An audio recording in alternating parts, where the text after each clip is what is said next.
살라움 주 안에서 평안들 하셨습니까? 오늘은 요한일서 5장 16절 17절 말씀으로 죄에 빠진 형제를 위한 기도에 관해서 말씀을 상고하려고 합니다. 본문 말씀을 먼저 읽도록 하겠습니다. 누구든지 형제가 사망에 이르지 아니한 죄 범하는 것을 보거든 구하라. 그리하면 사망에 이르지 아니하는 범죄자들을 위하여 그에게 생명을 주시리라. 사망에 이르는 죄가 있으니 이에 관하여 나는 구하라 하지 않노라.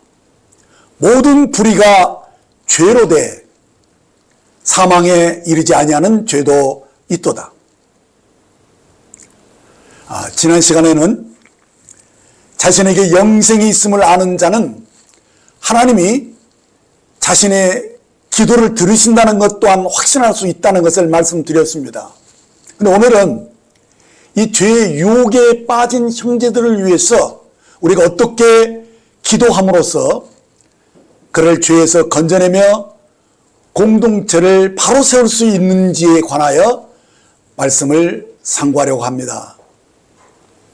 요한일서는 하나님과의 사귐을 중시하는 영생에 관한 가르침이 계속 되어 오면서 우리에게 하나님에 대한 사랑과 그분과의 관계로 이어져서 형제 사랑이 계속되어야 함을 말씀해 주고 있음을 봅니다. 그러므로 우리는 자신이 하나님과 올바른 관계에 있음을 확신해야 할 뿐만 아니라 우리의 관심이 거기에만 머물러 있지 않고 그리스도 안에서 한 몸을 이룬 교회의 가족들, 지체들을 보살피는 일에도 우리의 사랑이 온전케 되어져야 한다는 것입니다.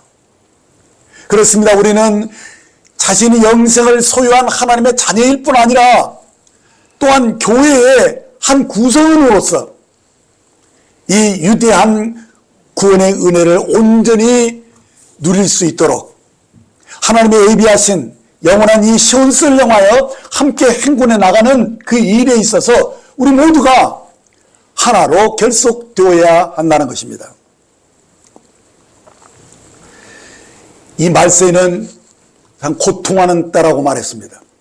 많은 유혹이 있고 많은 우리들이 생각지도 못한 너무 황당한 일들이 터지기 때문에 사람들이 당황하고 어떻게 할 바를 알지 못하고 실수하고 그리고 자칫하면 죄에 빠지기도 쉬운 것이 이 마지막 때의 모습입니다.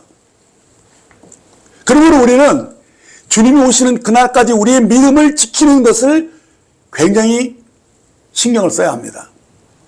그래서 자신의 믿음을 끝까지 지키는 것, 그것이 얼마나 중요한지 모릅니다. 그래서 사도 바울도 심지어는 내가 이 믿음을 지켰다 이렇게 말씀하시잖아요. 우리가 이 믿음을 끝까지 지키는 일에 주의를 기울여야 되지만은 동시에 형제 자매들이 믿음도 끝까지 지켜질 수 있도록 서로를 충실히 붙잡아주고 우리가 함께 한 사람도 낙오되지 않고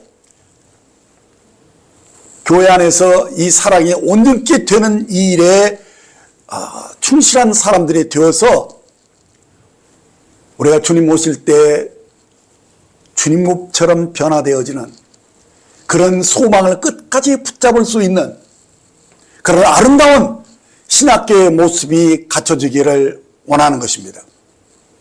그렇습니다. 우리는 그리스도 안에서 영원한 한 가족입니다. 그러므로 여기에 속한 우리 모두가 서로에 대해서 깊은 관심을 가져야 합니다. 그래서 요한은 오늘 이 교회 안에서 이 사랑이 온전케 되는 일이 있어서 우리가 연약한 지체들을 위해서 기도하는 것의 중요성을 말씀하고 있는 것입니다. 요한은 바로 앞구절에서 우리의 간구가 하나님의 뜻에 합당할 때 응답되는 것을 확신할 수 있다고 말씀을 했는데 이어지는 오늘 말씀에 우리가 사망에 이르지 아니하는 죄에 빠진 형제들을 위해서 기도해야 할 것을 그래서 그가 생명을 그에게 다시 공급해 주는 그 일이 얼마나 소중한 것인가를 우리에게 말씀해 주고 있습니다. 자, 그런데 여기서 요한은 우리 마음에 큰 혼란과 근심이 되는 그런 어투와 그 단어가 나오는 것을 봅니다. 그것은 무엇이냐? 사망에 이르는 죄. 아주 심각한 말이잖아요. 사망에 이르지 않은 죄에 대해서 언급을 하셨다는 사실입니다.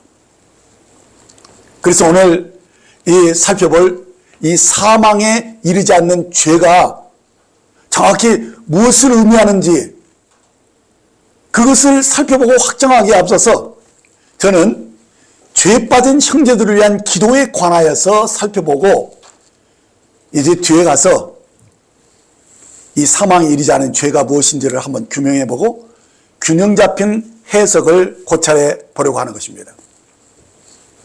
그래서 우리가 우선 이 연약한 형제들을 위해서 기도하기 위해서 우리가 갖춰야 할 그런 조건들이 무엇인지를 살펴보는 것이 중요하다는 것입니다. 첫째로 우리는 이 형제들과의 옳은 관계를 맺고 있어야 합니다. 무슨 말이냐? 우리가 살다 보면 죄를 짓잖아요. 근데 어느 지체가 죄를 지을지라도 우리는 그를 함부로 단죄해서는 안 됩니다.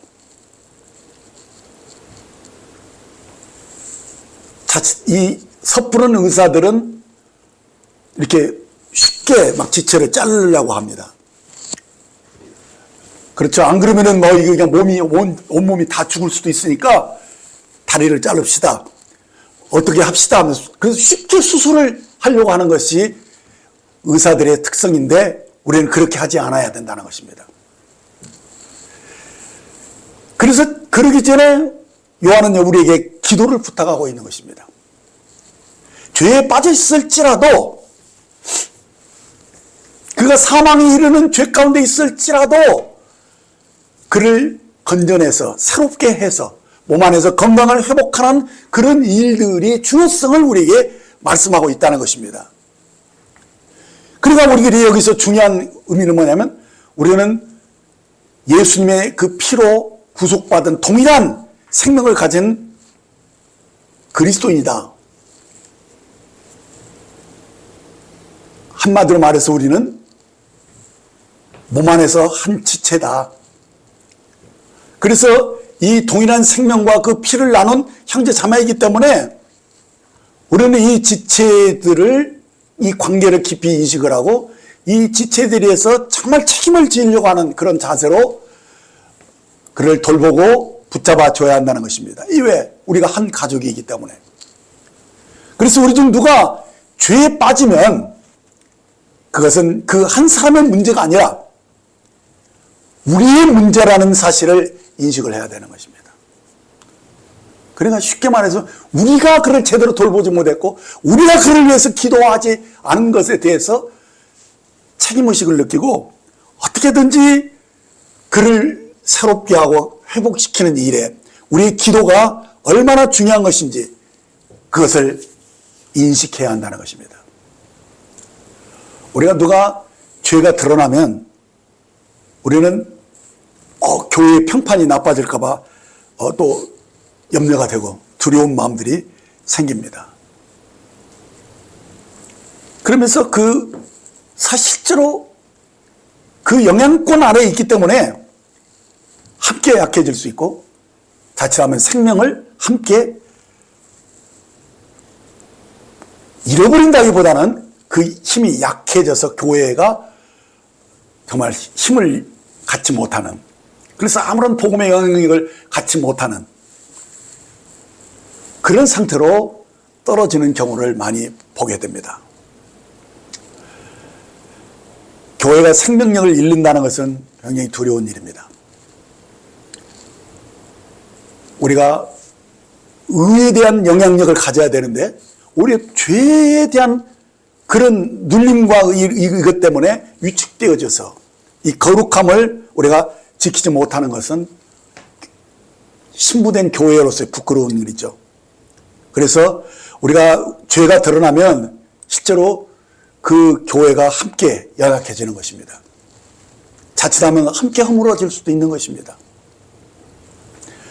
그래서 이 서신서를 보면은 죄 지은 그 교회를 향해서 사도 바울은 굉장히 날카로웠어요.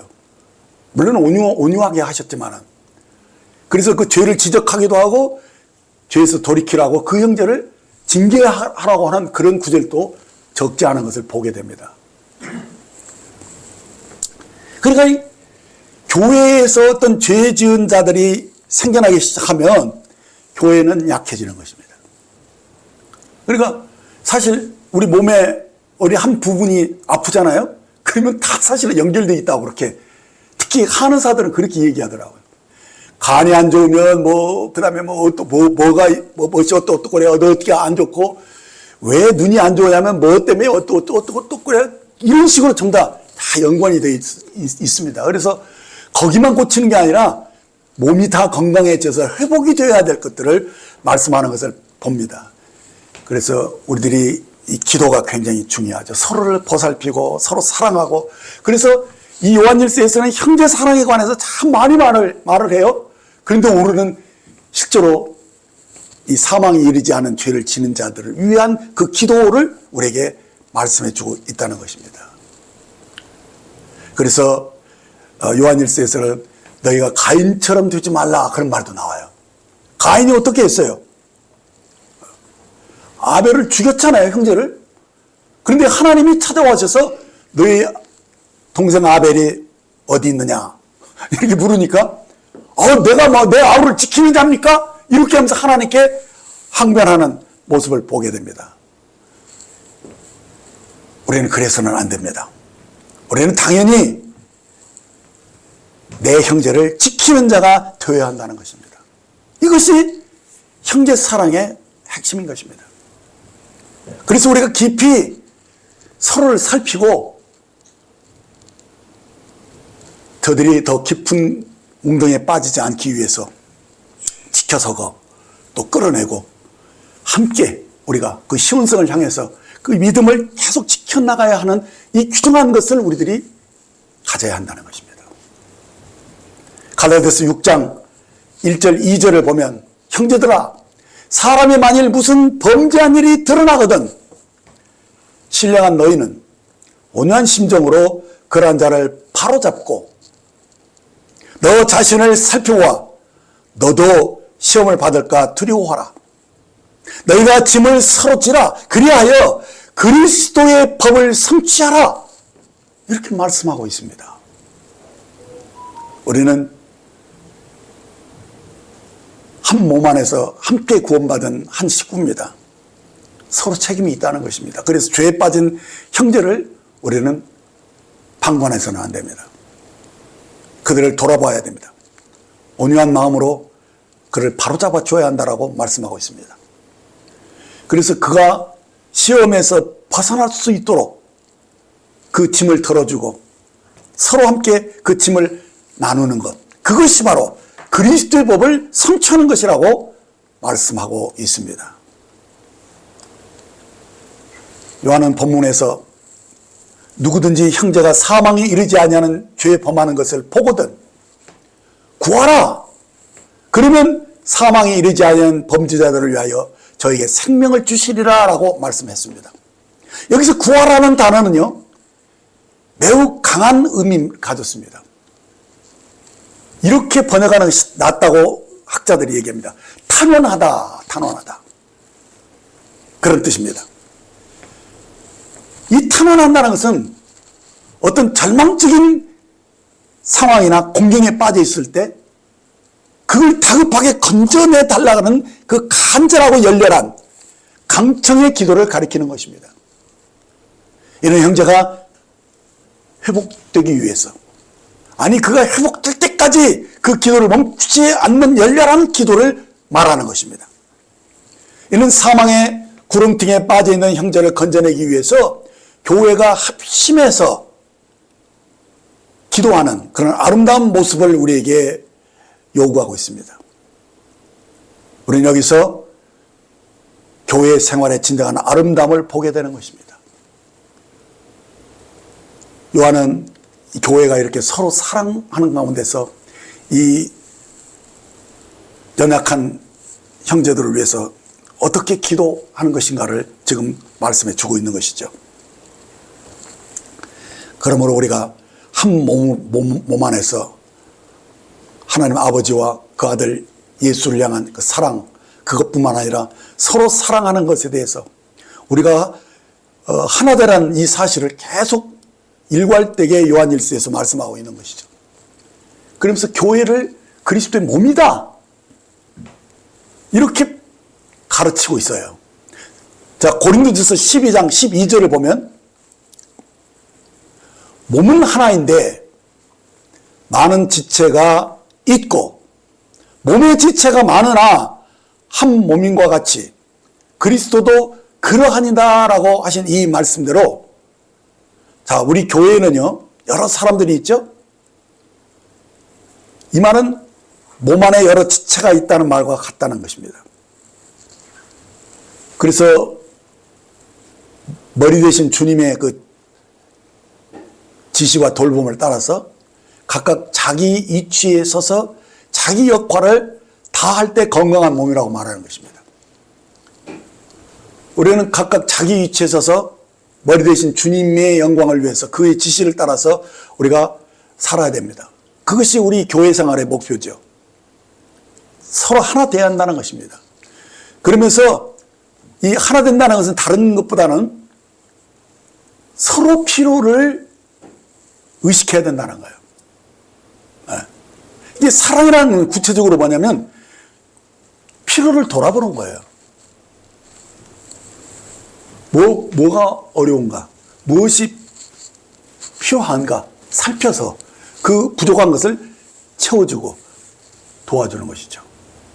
누가 그러더라고요. 식사할 때 이 씹는 것만 잘해도 온몸이 건강해질 수 있다는 거예요. 근데 이 씹는 것을 그냥 적당히 막 해버리면은, 그러면 결국은 누구에게 부담을 줍니까? 위에 부담을 주는 거죠. 위가 안 좋으면은 다 문제가 생기죠, 뭐. 그렇죠? 그래서 한의사들이 그러더라고요. 위가 건강하기만 하면 다 산다. 그런 논리가 있더라고요. 그래서 하찮은 일도 씹는 것도 열심히 하라는 거예요, 열심히. 그래서 심지어는 60번 이상 씹기 그런 소리도 많이 하잖아요. 그렇게만 하면 그게 건강이 거기서 시작된다는 얘기예요. 그러니까 우리가 내일을 충실할 뿐만 아니라 다른 사람 필요를 돌아보는 그런 일들이 교회 생활의 아주 아름다운 모습인 것이거든요. 자, 특별히 22절, 23절에서 27절을 보면 우리가 몸에 덜 귀히 여기는 그것을 더욱 귀한 것들로 입혀주며 우리의 아름답지 못한 지체는 더욱 아름다운 것들을 얻느니라. 그런데 우리의 아름다운 지체는 그럴 필요가 없느니라. 오직 하나님이 몸을 고르게 하여 부족한 지체에게 귀중함을 더하여 몸 가운데서 분쟁이 없고 오직 여러 지체가 서로 같이 돌보게 하셨느니라. 만일 한 지체가 고통을 받으면 모든 지체가 함께 고통을 받고 한 지체가 영광을 얻으면 모든 지체가 함께 즐거워하느니라. 너희는 그리스도의 몸이요 지체의 각 부분이라. 참 너무 놀랍지 않습니까? 이게 몸의 비밀이죠. 그래서 우리들이 내가 몸의 한 일부라는 이 사실을 인식하고 있는 사람들은요, 몸 전체의 건강을 사실은 돌보고 있는 거예요. 다 소중해요. 누구 하나 소홀히 할 수 없어요. 심지어는 맹장도 이거 있으나 마나한 것이라고 생각했지만은 나중에 알고 보니까 우주인들이 맹장이 없는 사람 우주인이 못 된다고 그러더라고요.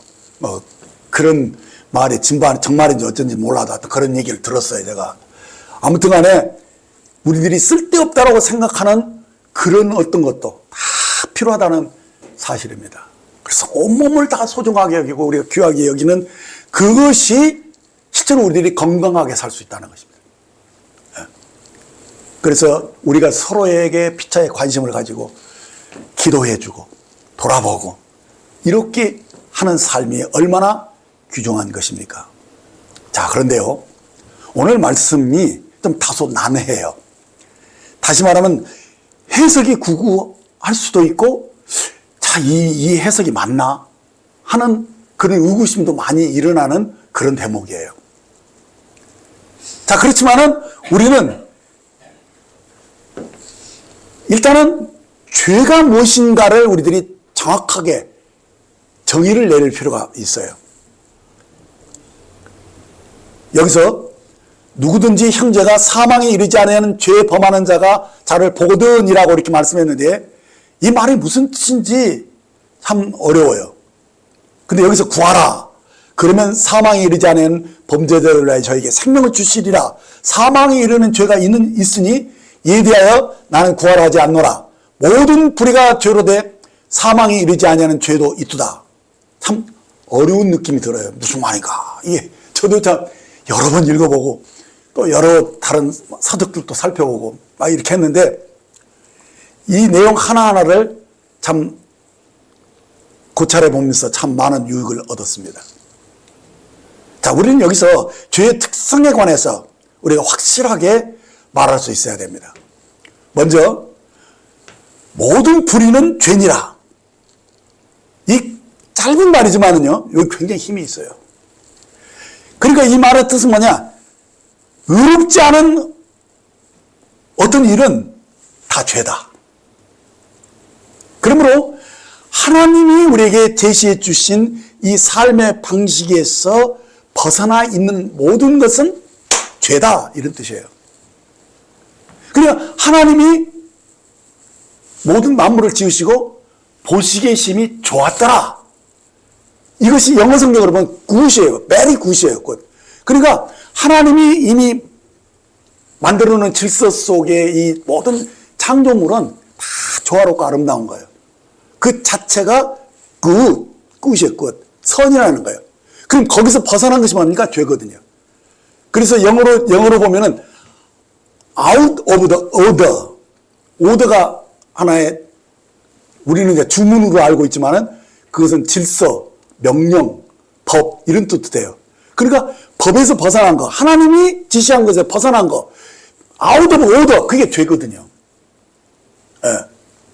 자, 그렇기 때문에 하나님이 어떻게 우리가 살아야 할 것인가를 이미 다 그 빛 대신 다 하나님이 다 말씀해 주셨어요. 거기서 벗어나면 우리들이 당장 알고 그래서 고통하고 그래서 주님께로 빗나간 것에서 벗어 돌아와야 되거든요. 그게 진정한 회개거든요. 그래서 주님과 늘 바른 관계 속에서 살아야 하는 것을 성경은 얘기하고 있다는 거예요. 그래서 하나님은 빛이다라는 말이 요한일서에 여러 번 나와요. 거기에는 어둠이 조금 더 없다. 예. 그런데 그 당시 요한 사도가 사역할 당시에 이단들이 교회에 많이 들어왔다고 그랬잖아요. 그렇죠? 여러 번 제가 이 얘기를 언급했죠? 영지주의자들이나 펠레케리, 어려운 말도 많이 있는데, 아무튼 그들이 그리스도가 육체로 오신 것을 자기들의 논리 때문에 육체는 다 더러운 것이고 오직 신령한 것만 거룩한 것이라고 이게 이원론적으로 이렇게 말했기 때문에 여기서 이 복음의 교리가 다 어그러지고 잘못된 가르침들이 만연하게 되는 어려움이 있었어요. 그래서 그 당시 가장 문제가 됐던 것이 요한 사도가 신경 써서 이 말씀을 기록한 걸 보면 이 도덕률 폐이론자들이 있었다는 거예요. 오늘날도 그래요. 오늘날도.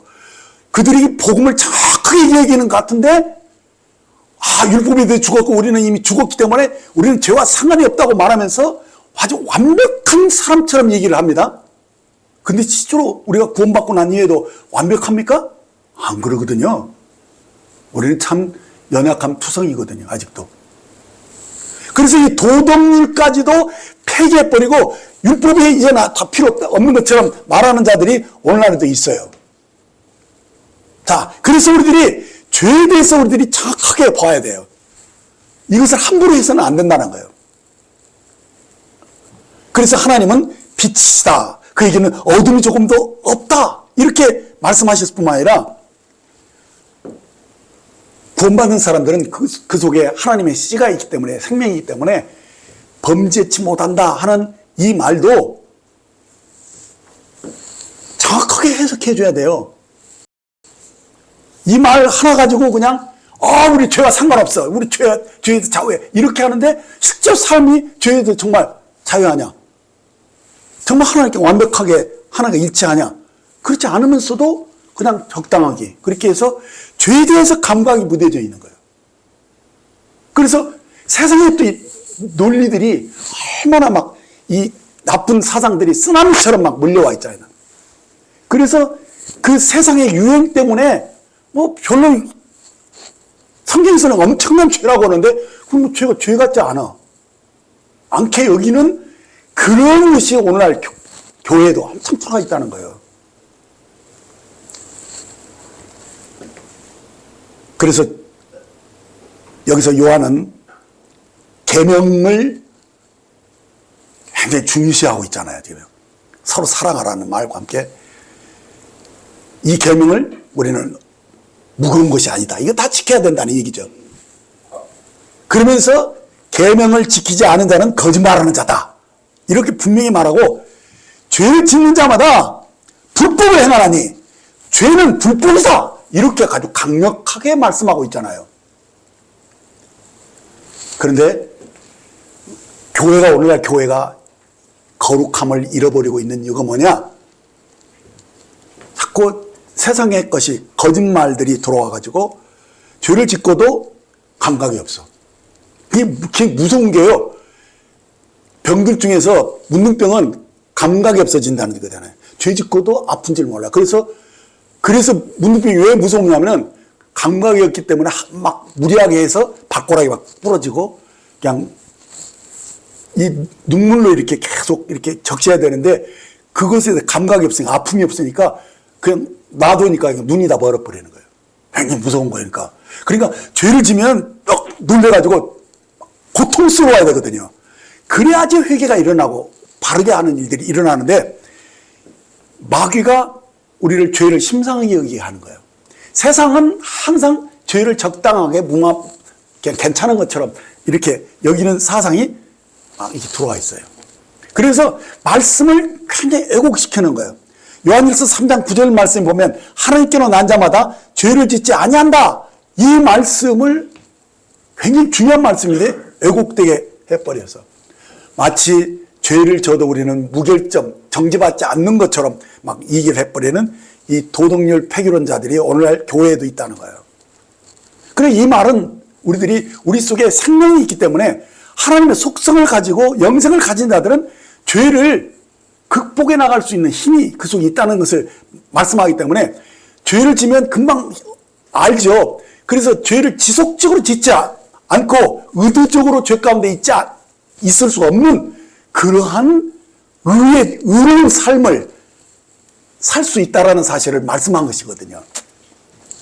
그런데 마치 우리가 죄와 상관없는 자처럼 잘못된 교리를 퍼뜨렸다는 거예요. 그래서 지금 이미 이단이 됐지만은 지금 복음 전하는 사람들 얘기하는 것이 아니지만 이전에 구원파들이 문제 일으켰던 것이 다 거기 그런 거거든요. 죄를 심상하게 그냥 해가지고 이단으로 찍혀버리는 그런 일들이 있었다는 거예요. 네. 그래서 이 요한은 이 참된 신앙은 반드시 의로운 삶, 그게 뭐냐? 형제의 사랑이라는 분명한 열매를 맺는다라고 역설하는 거예요. 거기에서 오늘 특별히 죄에 빠진 형제들을 위해서 기도하는 이 문제를 세밀하게 다루고 있다는 거예요. 그래서 우리가 죄를 가볍게 여기면 안 된다. 너희들 죄 없다고 말해? 거짓말하는 거야. 그래서 요한일서 1장 8절로 10절을 보면 만일 우리가 죄 없다고 말하면 스스로 속이고 또 진리가 우리 속에 있지 아니할 것이요, 만일 우리가 우리 죄를 자백하면 그는 미쁘시고 의로사 우리 죄를 사하시면 우리를 모든 불의에서 깨끗하게 하실 것이요 만일 우리가 범죄하지 아니하였다 하면 하나님을 거짓말하는 자로 만드는 것이니 또한 그 말씀이 우리 속에 있지 아니하니라 라고 명쾌하게 말씀을 하고 있는 거예요. 사랑하는 여러분, 우리가 왜 이 죄로부터 그때그때마다 사함받고 불의로부터 깨끗함을 받아야 하는 것입니까? 이것들이 우리 속에 머물러 있는 한에는 하나님과 사귐이 깨지니까 그래요. 어둠이 딱 들어오면, 하나님은 빛인데 어둠이 들어오면 사람은 숨게 돼 있어요. 그래서 결국은 빛 대신 하나님께 나가지 못하는 거예요. 죄를 갖고 있는. 그래서 사귐이 중단되기 때문에 이 사귐이 중단되는 때 어떤 문제가 생기느냐? 정상적인 그리스도인은 가지가 포도나무에 붙어 있음으로써 열매를 맺는 거거든요. 이게 정상적인 그리스도인의 모습이에요. 그런데 가지가 포도나무에 붙어 있지 않으면 이건 비정상적이라는 거거든요. 그러면 어떻게 되느냐? 붙어 있지 않으면 어떻게 돼? 말라버리는 거예요. 금방 말라버리는 거예요. 이 사람의 구원이 그냥 당장 취소된다는 말이 아니지만은 생명 공급이 딱 문제가 생기기 때문에 그 심령이 금방 번거해지고 어둠이 그 마음을 차지하기 때문에 하나님과의 사귐이 깨지면서 곁길로 나가는 거예요. 그래서 그 사람이 어떻게 되느냐? 마음이 완악해지거나 아니면 변명하거나 자기를 합리화하거나 이렇게 하면서 자기를 스스로 보호하려고 하는 어리석음에 빠지는 거예요. 근데 그것이 사람들 잘 눈치 못 채요. 본인은 사실은 아는데 본인이 이미 하나님하고 적당히 타협하고 있기 때문에 감각이 점점 무뎌지고 있기 때문에 본인이 스스로 이것을 해결하지 않으면 사실 해결하기가 어려운 거예요. 그런데 정말 우리들이 서로 친밀하잖아요. 그리고 서로 모든 얘기, 속에 있는 얘기를 다 하고 이렇게 하는 그 교제가 빛 가운데 교제가 있으면요, 우리는 그를 얼른 캐치할 수가 있고 도울 수가 있어요. 그래서 부드럽게 죄를 지적해 주기도 하고 같이 기도하면서 그가 모든 불의에서 깨끗게 될 수 있도록 도울 수 있다는 거예요. 이것이 우리에게 정말 필요하다는 사실이에요. 이게 마지막 때에 가장 극복해야 할, 우리가 정말 극복하고 그래서 교회의 거룩함을 계속 유지하고 지켜나가는 것이 이 마지막 때 교회의 영광이에요. 그래서 우리가 함께 자백하고 기도하는 거 참 필요해요. 그래서 죄를 숨기지 않고 드러내서 자기 약함을 다 내려놓고, 그래서 주님의 보혈을 늘 의지하고. 그래서요, 사실 우리가 늘 매주 모일 때마다 떡과 잔을 대하는 것은 굉장히 놀라운 거예요. 이것을, 이 예배를, 만찬 예배를 소홀히 하면 거기서 다 모든 게 무너진다니까요. 그래서 이 만찬 예배를 소홀히 하지 않고 소중히 여기면서 정말 주님과의 관계가 거기에서 늘 새롭게 되어지고 모든 사이클이 거기서 다 맞춰지고, 그래서 정확한 하나님의 음성을 들을 수 있는 그런 진정한 예배자가 되는 것을 굉장히 중요한 사실이라는 거예요. 근데 여기에서 벗어나게 되면 사망에 이르게 되는 거예요. 그래서 요한은 누구든지 형제가 사망에 이르지 않은 죄를 범하는 것을 보거든 구하라, 강청하라. 그래 사망에 이르지 아니하는 범죄자들을 위하여 생명을 주시리라 라고 말씀하는 거예요. 그러니까 이 말은 죄를 지었으면 얼른 그것을 해결을 해야 되는데 죄 지은 채로 자백도 않고 어떻게 처리를 안 해요. 보혈을 의지하면서 예배를 드리면 그렇게 그것 때문에 해결할 수 있거든요. 그 만떡과 잔을 뗄 때 함부로 떼지 않고 하기 위해서 자기가 죄를 다 자백하게 되고 죄가 사함받은 것을 알게 되면서 정결케 되어지는 거거든요. 근데 그런 일들이 제대로 되어지지 않으면 어떻게 되느냐? 사망에 이르게 되는 거예요. 모든 불의에서 깨끗게 되지 않으면 점점 더러워진다는 얘기죠. 그렇게 되면 어떻게 되느냐? 사망의 잠을 자기 시작하거나 실제로 그 사람에게 사망이 온다는 것을 성경이 얘기하고 있다는 거예요. 그래서 우리들이 서로 기도하는 게 필요하다. 함께 서로 자백하고 이렇게 주님 보혈을 찬양하고, 그래서 정상적인 그리스도인 삶을 살기 위해서 가지가 포도나무에 붙어 있는 것처럼 계속 주님과의 사귐이 충실히 이루어지는, 그것을 소중히 여기는 그런 영적인 분위기 속에서 자라게 돼요. 이 영생을 누리는 삶이거든요. 그래서 영생을 강조하는 신앙생활을 하셔야 돼요. 영생이 뭡니까? 곧 유일하신 참 하나님과 그의 보내신 데 예수 그리스도를 아는 것이잖아요. 하나님을 알고 그 아들 예수 그리스도를 알아가는 이것이 사귐을 통해서만 가능한 것인데, 이 사귐이 중단되어지면, 그 심령에 죄가 들어오면, 거짓이 들어오면, 구름이 덮이면 이제 사귐이 중단되면서 하나님을 알아가는 그 인도함을 받는 이 삶이 무너지기 시작합니다. 그래서 그 삶에 어둠이 깃들게 되면은 이제 어떻게 되느냐? 하나님의 얼굴을 구하지 않게 됩니다. 그럼 하나님의 얼굴을 구하지 않는다는 것은 하나님의 은총 없이도 자기 힘으로 살아가는 일들이 생겨난다는 얘기죠. 무서운 것이죠. 하나님 빛이십니다. 어둠이 조금 더 없으십니다.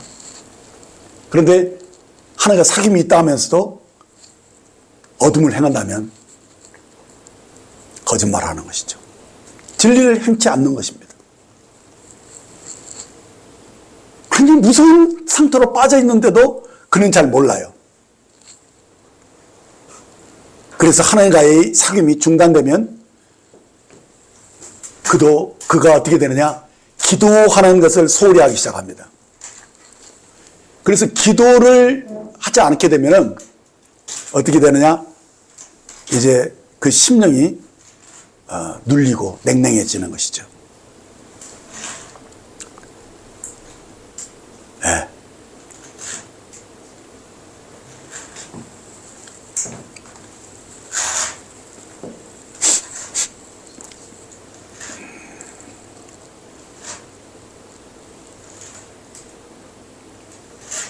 자, 그래서 우리들이 그런 상태에 빠지지 않도록 우리가 서로를 돌봐야 돼요. 네. 자꾸 이렇게 대화하다 보면 그만 알아요. 그냥 변명하고 좀 뻔뻔해져 있는, 그런 자기를 합리화하고 이렇게 하는 그런 것들이 지금 사망의 길에 들어있는 것인데, 우리 이것을 두려워해야 된다는 거예요. 죄의 속성이거든요. 그래서 하나님과 우리 사이에 그 사귐이 깨어지면, 틈이 벌어지면 그 틈 사이로 이것저것들이 끼어들어오기 시작하는 거예요. 그러면서 하나님의 웃음이 사라지고 기쁨이 사라지고 하나님의 얼굴을 구하지 않는, 그래서 하나님이 없이 사는 삶이 이제 그냥 그에게 괜찮아지는 거예요. 그게 거짓말이거든요. 그러면서 욕심대로 살고 우상을 섬기면서 자기 우상을 섬기는 줄 몰라요. 그 결과가 어떻게 되느냐?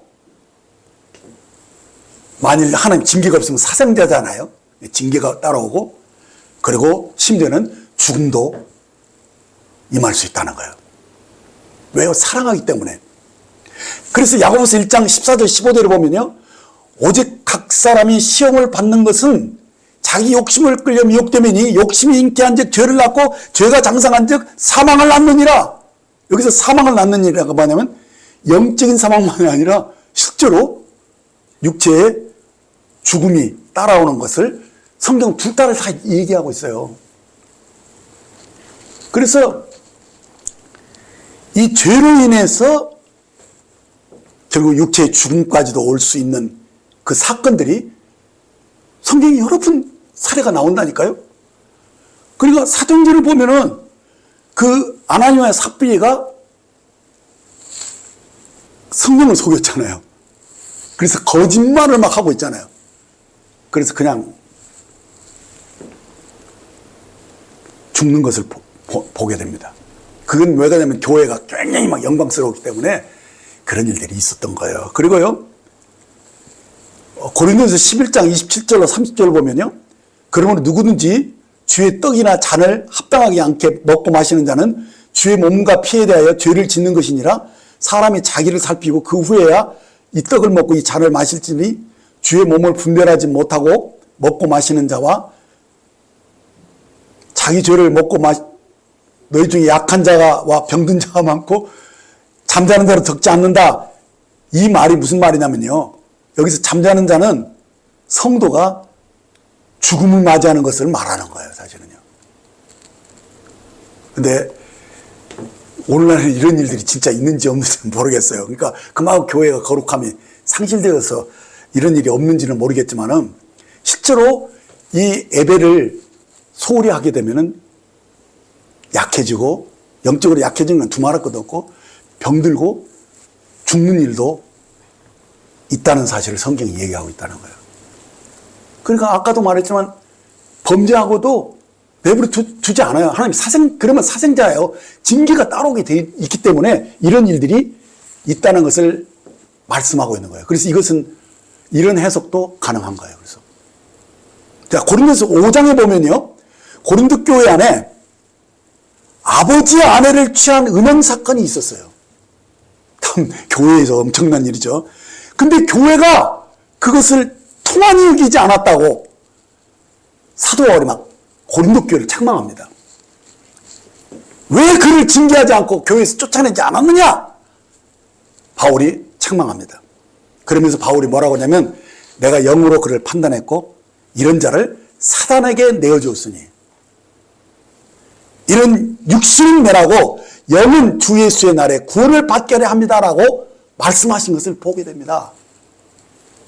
여기서 이 육신을 사단에게 내어줬다는 것은 이건 그 육체의 죽음을 말씀하고 있다라고 그렇게 봐집니다. 그런데 또 어떤 이들은 요한이 말씀한 이 사망에 이르는 죄는 꼭 육체의 죽음을 말하는 것이라고 보지 않고 영적인 죽음을 말하는 것이기도 하다, 이렇게 해석하는 이들도 있어요. 뭐 일리가 있어요, 저도. 그래서 요한이 생명을 주시리라 하는 이 말은 꼭 질병에서 회복된다는 말이 아니라 영적으로 회복되는 것으로 분별하는 분들도 있어요. 그러니까 요한이 언급한 이 사망은 육체적인 사망일 수도 있고 영적인 사망으로 해석할 수도 있다는 거예요. 그래서 우리가 사망에 이르지 않은 죄를 범한 사람을 위해서 기도하는 것, 그것은 그 사람이 죽음의 징계를 받지 않기 위해서도 기도해야 할 뿐만 아니라 그가 영적 사망으로 그 심령이 무뎌지고 감각 없는 삶을 살고 있는 것에 대해서도 우리가 기도하는 걸 둘 다 우리가 신경을 써야 됩니다. 그래서 이 사망에 이르는 죄, 이 사망에 이르는 죄를 짓고도 우리가 자백하고 회개하지 않으면 이 사람은 하나님과의 사귐이 깨진 상태로 오랫동안 이렇게 있기 때문에 영적인 죽음이 이르렀다는 이 견해, 이렇게 해석하는 것 옳다는 것입니다. 그래서 저는 이 둘 다 옳다고 생각합니다. 왜냐하면 우리들이 영적인 존재일 뿐만 아니라 우리는 몸도 가졌잖아요. 그렇죠? 혼도 가졌고 영혼 몸 다이기 때문에 이 죽음은 영혼 몸에 다 해당된다고 봐집니다. 자, 그런데 사람들이 여기서 아주 혼란스러운 거예요. 이 사망에 이르는 이 죄가 그러면 정의를 어떻게 내려야 되는가, 이렇게 또 어려워합니다. 그런데 다행히 요한 1서에는요 여러 차례 이 적그리스도의 교훈에 대해서 언급한 것이 있어서 어느 정도 이것이 해석이 되는 것 같아요. 요한일서 2장 18절 19절에 보면 아이들아 지금은 마지막 때라 적그리스도가 오리라 하는 말을 너희가 들은 것 같이 지금도 많은 적그리스도가 일어났나니 그러므로 우리가 마지막 때인 줄 아노라. 그들이 우리에게서 나갔으니 우리에게 속하지 아니하였나니 만일 우리에게 속하였더라면 우리와 함께 거하였으려니와 그들이 나간 것은 다 우리에게 속하지 아니함을 나타내려 합니다라고 이 적그리스도의 영에 미혹되어 있어 교회에서 떠나간 자들에 대한 언급이 나오죠. 4장 1절로 3절을 보면 사랑하는 자들아 영을 다 믿지 말고 오직 영들이 하나님께 속하였나 분별하라. 많은 거짓 선자가 세상에 나왔으나 이로써 너희가 하나님의 영을 알지니 곧 예수 그리스도께서 육체로 오신 것을 시인하는 영마다 하나님께 속한 것이요 예수를 시인하지 아니하는 영마다 하나님께 속하지 아니하나니 이것이 곧 적그리스도의 영이니라. 오리라 한 말을 너희가 들었거니와 지금 벌써 세상에 있느니라. 이렇게 하신 말씀을 보면 이 예수님이 육체로 오신 하나님의 아들이라는 사실을 이 부인하는 이 자들, 이들이 교회를 떠나간 자들인데 이 사람들을 가리켜서 성령을 거역하고 성령을 해방한 자로 이렇게 보고 해석하는 것도 타당하지 않는가 이렇게 보는 학자들이 많아요. 그러니까 마태복음 12장에 보면 예수님께서 이 귀신 들린 자들을 살려줍니다. 눈 멀고 말 못하는 이 사람들을 막 고쳐주시는데 이때 사람들이 그 장면을 보고 막 너무 놀라가지고 이분이 성경에서 약속하는 다윗의 자손이 아니냐 이렇게 말을 하니까 그 소리를 듣고 바리새인들이 뭐라고 말하느냐? 아니다. 이것은 귀신의 왕 바알세불을 힘입어서 귀신을 쫓아낸 것이다 라고 이 주님을 그렇게 아주 깎아내리고 모독하는 그런 언사를 했습니다. 근데 그때 주님이 뭐라고 말씀하셨느냐?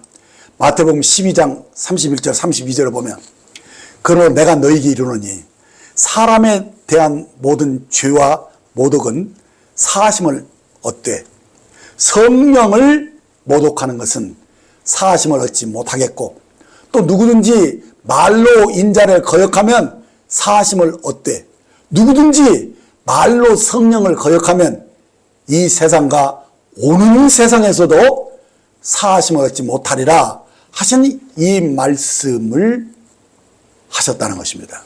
그래서 이 말씀을 우리들이 주위에서 보면 이게 무슨 말이냐면요. 막 주님에 대해서 막 함부로 말하는 사람들 있잖아요. 근데 그것이 그냥 자기들이 어렸을 때부터 들어왔던 선입견이나 어떤 배경이 주님과 관계가 없는 사람들은 자기에게 뭐 조금이라도 어려움이 있으면은 막 하나님 함부로 하잖아요. 그렇게 주님을 이렇게 부인을 하는 이런 사람들을 그럼 가리키는 것이냐? 그것은 아니라는 거예요. 그 주님을 그렇게 부인할 수 있다는 거예요. 그런데 여기서 관점이 뭐냐면 성령을 거역하는 것이거든요. 성령은 무슨 일을 합니까? 그리스도가 하나님의 아들이라는 것을 증거해 주잖아요.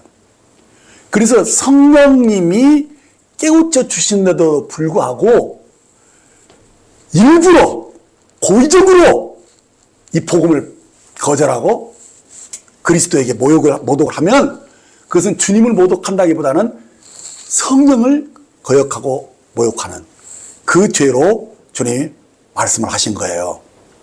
그러니까 저도 뭐 거듭나기 전에는요 예수님 얘기하면 막 딱 조롱하고 그랬어요. 정말 죄송하지만은 그랬다니까요. 젊은 애가 막 격기가 있어가지고 막 함부로 얘기한 적이 있었어요. 그러면 그건 내가 성령을 회방한 것이냐? 그건 아니거든요. 몰라서 그러신 거예요. 그러니까 심지어는 다마색 도상에서 예수 믿는 사람을 잡아가둔 이 바울이 사실 모르고 그런 거거든요. 그런데 성령님이 그에게 정확하게 보여주시잖아요. 사울아 사울아 네가 왜 나를 핍박하냐 할 때 그냥 그 계시로 그냥 알게 된 거예요. 그러면서 성령님의 그 감동으로 예수님의 하나님의 아들인 것을 알았기 때문에 그렇게 무서운 죄를 많이 진 사울을 그냥 용서해 주시잖아요. 용서해 주고 하나님의 그런 특별한 사도로 세우심을 있잖아요. 그러니까 우리가 여기서 모르고 예수님을 부인하거나 모독한 것, 그것을 얘기하는 게 아니라 성령님이 분명한 증거를 보여주고 사실은 알았어요. 알았는데도 그냥 그걸 그냥 뭉개고 그냥 딱 거절하고 성령님의 그 역사를 거역하는, 이것을 가리켜서 성령을 회방하는 죄다, 이렇게 말씀해 주고 있다는 거예요. 그러니까 이렇다고 볼 수 있어요. 히브리서 6장 4절 6절을 보면 한 번 빛을 받고 하늘의 은사를 맛보고 성령에 참여한 자가 되고 하나님의 선한 말씀과 내세의 능력을 맛보고도 타락한 자들은 다시 새롭게 하여 회개하게 할 수 없나니 이는 그들이 하나님의 아들을 다시 십자가에 못 박아 드러내놓고 욕되게 함이라 하는 이 말씀에 해당하는 것이죠. 이들은 성령의 역사로 예수님이 누구인지를 알았다는 거예요. 그럼에도 불구하고 성령의 증거를 거절해버려요. 죄사함을 안 받아. 그냥 거절해버려요. 의도적으로 죄를 짓고 있는 이 사람들, 이 사람이 바로 사망에 이르는 죄를 짓는다는 것이죠.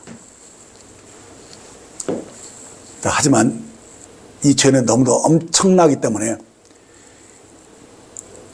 지금만 아니라 내세에도, 현세에도 내세에도 용서받을 수 없다고. 이건 뭐 엄청난 거 아닙니까? 그렇기 때문에 이 부분은 정말 우리들이 신중하게 살펴볼 필요가 있어요. 많은 사람들이 잘 모르면서 내가 성령을 회방한 거 아니야? 하면서 그것 때문에 굉장히 두려움 속에 갇혀있는 사람들이 덜어 있더라고요. 그러니까. 그래서 이 죄는 분명히 불신자들 가운데 나타날 수 있는 죄지만은 아직은 복음의 진리를 정확하게 알지 못한 상태에서 좀 부인할 수 있다는 거예요. 그러니까 영원히 이 사람들을 가리켜서 너 복음 거절했다, 한 번 거절한 사람 보고 너 영원히 죄를 용서 못 받아, 이렇게 말하면 됩니까? 안 됩니까? 안 되는 거죠. 그런 우를 범해서는 안 된다는 거예요. 그 사람들 하여금 어떻게든지 간에 복음의 말씀을 깨달을 수 있도록 우리가 인내하면서 이렇게 해야 된다는 거예요. 우리가 오래 참아야 돼요.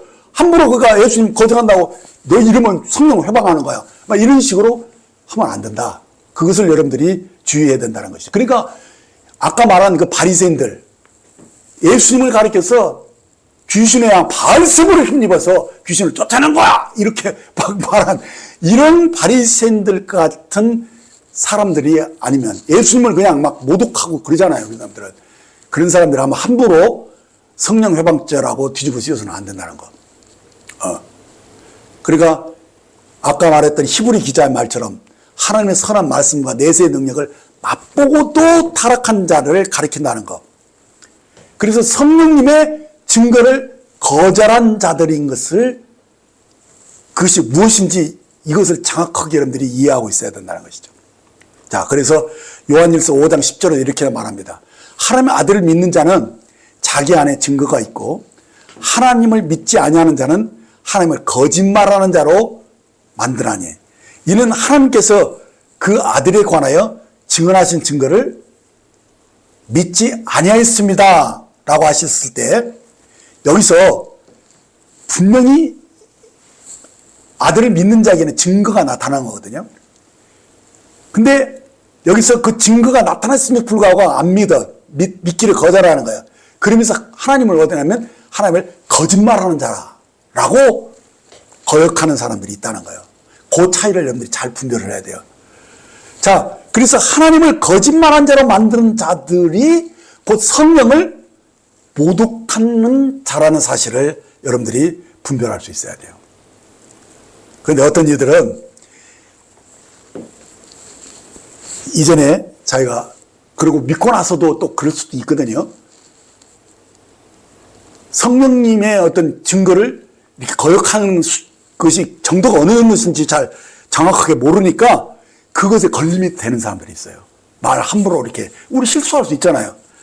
그런 사람들이 간혹 있는데 저는 이 기회에 거기에 대한 오해를 여러분들이 벗고 자유롭게 되기를 원하는 것입니다. 그래서 자신을 과연 성령을 회방한 사람이라고 보는 거 이것이 맞는지 그것을 근심하고 있는 사람이라면요 사실은 이 사람은 성령을 회방한 사람이 아니에요. 성령 회방한 사람은 근심하지 않아요. 아주 막 뭐랄까 막 자만심도 강하고 그리고 막 오기 막 모독을 하는 그런 거절을 하는 것이 아니면 바리새인처럼 그렇게 하는 것이 아니면 우리 얼마든지 실수로 주님을 그렇게 함부로 말할 수도 있기 때문에 거기에 너무 얽매여 있어서는 안 된다는 거예요. 얼른 자기가 눌림이 있고 찔림이 있으면은 얼른 자백하면 그것도 용서받을 수 있다는 거예요. 그 사실을 알고 사람들을 여러분들이 온유하게 대해야 돼요. 그래서 바리새인처럼 막 거만하고 악의적으로 막 자기 확신에 빠져가지고 막 이렇게 대적하는 그런 사람이 아니면 몰라서 그런 것이지 하면서 그의 눌림이나 그 두려움을 벗겨줘야 돼요. 그래서 사실 그것에 대해서 민망해하고 후회하는 마음이 있다면 그럼 회개하면 돼. 그러면 자백하면 주님이 그것을 용서해 주시고 우리 불의에서 벗어나게 해줘. 그렇게 해서 그의 마음을 열고 복음을 더 명확하게 알게 해주는 것이 필요하다는 사실이에요. 근데 우리가 이거 자칫하면은 오히려 사람을 누를 수가 있어요. 그러면 안 돼요, 우리는. 그러니까 어떤 사람도 이랬더라고요. 우리 시대가 어떨 때는 악한 생각이 막 나오잖아요. 근데 이 악한 생각을 때문에 정죄를 받는 사람들이 있어요. 왜 이렇게 더러운 생각을 막 했는지 몰라. 내가 어떻게 이렇게 감히 이런 생각을 해? 하면서 그것 때문에 또 정죄받는 사람들이 상당히 있어요. 근데요, 그것은요, 사탄의 공격일 수 있다는 거예요. 내가 원하지 않는데, 그냥 그렇게 이상한 그 생각이 막 들어왔는데, 내가 원하지 않잖아요. 원하지 않았다면 그것은 공격이라는 거예요. 그렇기 때문에 내가 원하지 않았는데 그렇게 했는데도 많은 사람들이 주님 앞에서 너무 막 두려워하면서 내가 이렇게 했어 하면서 죄책감 속에 있는데 이런 사람들은 얼른 자유케 해줘야 돼요. 그 염려에서 벗어나서 그건 성령을 회복한 게 아니야. 사탄의 공격을 받으면 우리도 그럴 수도 있어. 그럼 그런 꺼리기만 하고 이거 힘들면 얼른 자백하면 돼. 주님 앞에 엎드려서 잘못했습니다 하면은 자유케 될 수 있어. 이렇게 해줘야 한다는 얘기죠. 심지어는 어떤 사람들은요, 오랫동안 그런 악한 그 사탄의 그 공격과 생각들이 많이 오래되면은 자신을 이렇게 아주 부가치하고 더러운 사람으로 딱 인정해버리는 그런 사람들도 있는 것을 보게 돼요. 근데 그런 사람들도 건져내야 된다는 거예요. 성령을 회방한 게 아니다, 그것은.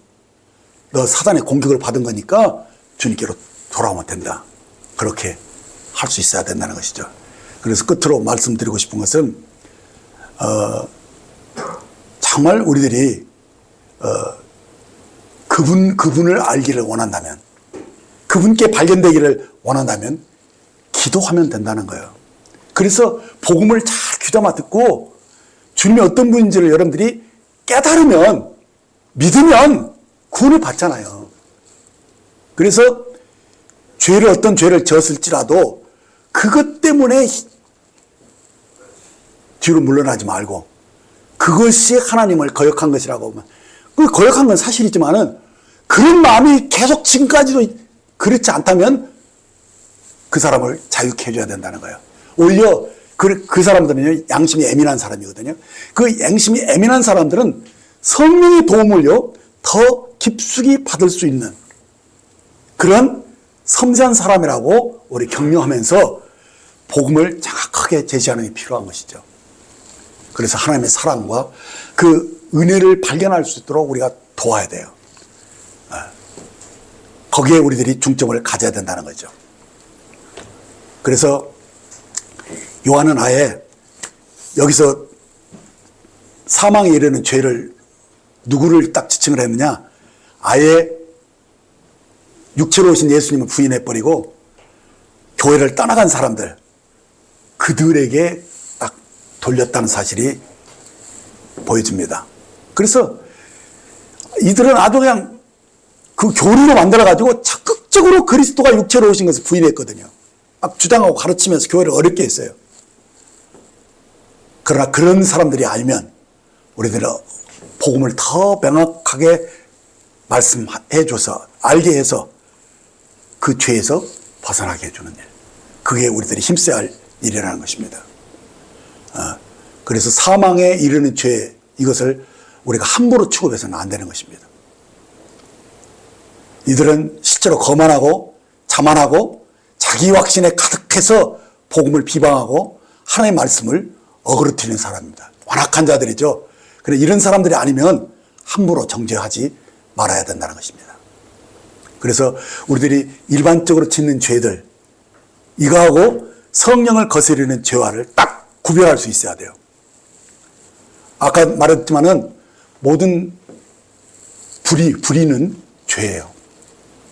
하나님이 정한 법도에서 벗어나는 그 자체가 죄라는 거예요. 아웃 오브 오더예요. 그렇죠?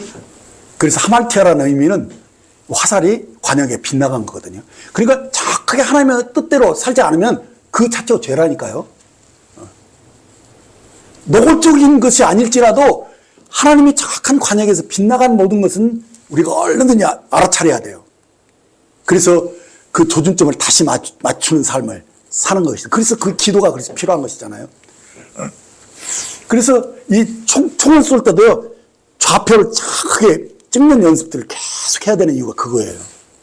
우리가 주님의 뜻에서 벗어나지 않기 위해서 우리들이 애쓰는 것이 우리들의 모습이에요. 그게 거룩한 것이죠. 그래서 우리들이 마음을 늘 새롭게 해야 되는 거죠. 늘 새롭게 해서 어떤 죄와도 타협하지 않고 어떤 죄로도 내가 쏠려가지 않고 자론하고로 치우치지 않기 위해서 늘 주님이 나의 표대가 되어 좌표를 정확하게 해서 정확하게 탁탁 맞출 수 있는 그런 삶을 추구해야 된다는 거예요. 그러기 위해서 우리가 어떻게 해야 되느냐, 우리가 가까이 있는 사람들에게 정말 우리들이 진실해야 돼요. 그리고 그 죄를 심상하게 내버려두면 안 돼요. 시편 51편에 보면요, 다윗이 밧세바와 동침한 죄를 짓고도 그가 상당히 오랫동안 침묵했던 것 같아요. 그게 엄청난 죄잖아요. 가늠한 것뿐만 아니라 그 남편을 어떻게 해가지고 막 죽인 것까지 알잖아요. 그러니까 이 나단이 무지하게 고민을 했던 것 같아요. 선지자이기 때문에 알거든요. 그래서 그를 위해서 얼마나 많이 기도했겠어요. 이 다윗이 그 죄 가운데서 딱 침묵하고 있다면 그 사실은 주권자가 그렇게 죄를 지나면 이 나라가 어떻게 되겠어요? 이 굉장히 무서운 일이죠. 그러니까 나단이 아주 깊이 기도했던 것이 화제예요. 왜 그러냐면은 왕인데 왕 앞에 나갈 때 함부로 그 얘기할 수도 없고 그러니까 그가 아주 조심스럽게 또 지혜롭게 이 얘기를 쫙 하면서 이런 사람들이 있는데 다윗이 그런 사람들은 죽이는 미하고 그러니까 왕이 그분이야 이렇게 얘기하잖아요. 야, 이건 진짜 대단한 사건이에요. 그래서 다윗이 그냥 거기서 확 찔림을 받고 거기서 완전히 그가 엎어지잖아요. 그래서 막 그 영혼이 완전히 막 쏟아지는 그 기도가 시편 51편에 나오는데 그 다윗이 그 죄를 그렇게 기도하면서 용서받고 정말 주님 앞에 쫓겨나지 않기 위해서 막 기도하잖아요. 정한 마음을 창조해달라고 그러고 정직한 영을 새롭게 해달라고 그러면서 그가 오랫동안 구원의 즐거움을 잊어버리고 있었잖아요. 그러니까 하나님과의 사귐이 깨져 있어 그 마음에 참 얼마나 힘들었겠어요. 바세바 그 쾌락은 몰라도 그 심령은 아마 그러니까 막 구원의 즐거움을 다 잃어버린 상태에 있었는데 거기서 막 구원의 즐거움을 회복해달라고 기도하면서 그가 거기서 용서받고 완전히 새롭게 되어지는 놀라운 일이 있었잖아요. 그것이 뭡니까? 그것이 부흥이에요. 그것이 우리에게 일어나야 된다는 거예요. 그것이. 그래서 정말 이걸 내버려뒀으면 이스라엘 망할 뻔했잖아요. 그런데 다윗이 진정으로 회개함으로써 이스라엘이 회복돼 버려요. 함께. 그래서 우리들이 사실 그렇게 다윗과 같은 그런 죄를 졌을지라도 그 감각이 막 무뎌지고 막 눌리고 막 기쁨도 없고 막 이런데도 나단이 있었기 때문에 그가 살아난 거잖아요. 우리들도 나단과 같은 역할을 해야 한다는 거예요. 그래서 이 육신에 우리는 다 연약해요. 우리가 내가 누구인지를 조금만 잊어버려도요, 금방 육신의 생각에 붙잡혀가지고 말도 함부로 해버리고, 그리고 죄도 짓고 후회하고 막 이러잖아요. 사실 우리들이 하루에도 여러 번 그러잖아요, 솔직히. 그렇기 때문에 그때마다 내가 자백하고 빛 가운데로 나가서 때를 따라 돕는 은혜를 얻고 심령을 회복시키고, 이것이 신앙생활에서 얼마나 중요한지 몰라요. 그렇죠? 그것을 위해서 우리가 서로가 서로를 받쳐주는, 사람인 자가 서로를 받쳐주잖아요. 그것이 뭐냐? 우리로 하여금 은혜의 보좌에 나아갈 수 있도록 격려하면서 기도하고 붙잡아주는 그 삶을 우리가 살아야 한다는 것입니다. 그래서 기도 가운데 우리가 온전한 사귐이 지속될 수 있도록 계속 서로를 위해서 기도해 주어야 한다는 것입니다. 네. 그것이 오늘 말씀의 요지인 것입니다. 그래서 우리가 주님 오시는 날까지 이 삶을 계속 사셔야 한다는 것입니다. 기도하겠습니다. 사랑하는 하늘 아버지, 저희에게는 미쁨이 없을지라도 하나님은 영원하시고 변함이 없으신 참으로 미쁘신 하나님임을 이 시간 찬송하며 감사를 드립니다. 정말 하나님은 자기를 부인하지 아니하시고 우리를 향해서 한결같은 사랑으로 저희들을 부르시고 붙잡아 주시는 것을 감사합니다. 하나님은 빛이십니다. 그에게는 어둠이 조금도 없으십니다. 그렇기 때문에 우리들이 혹 육신의 생각으로 범죄하거나 넘어졌을지라도 곧바로 돌이키게 하시고 우리 마음을 새롭게 함으로 변화를 받는, 그래서 주님, 우리들이 생명이 계속 충만해지는, 가지가 포도나무를 떠나면 절로 열매를 맺을 수 없는 것처럼 우리가 주님 어떠한 상태에 있는가를 늘 살피게 하실 뿐만 아니라 다른 지체들을 돌아보게 하셔서 주님이 내 안에 거하시고 우리가 주님 안에 이렇게 온전한 신앙생활을 할 수 있도록 피차에 힘이 되게 해주시기를 원합니다. 그래서 서로 돌아보아 사랑과 선행을 격려하는 일들을 계속하게 하시고 주님 오시는 그날까지 우리가 계속 사랑 가운데서 주님과의 친밀한 사귐을 누리는 이 일에 우리들이 진전이 있을 수 있도록 도와주시기를 원합니다. 그래서 늘 성령으로 인도를 받는 기쁨이 충만한 그런 삶을 누리도록 도와주옵소서. 저희를 붙잡아 주옵소서. 우리 주 예수님의 이름으로 기도했습니다. 아멘.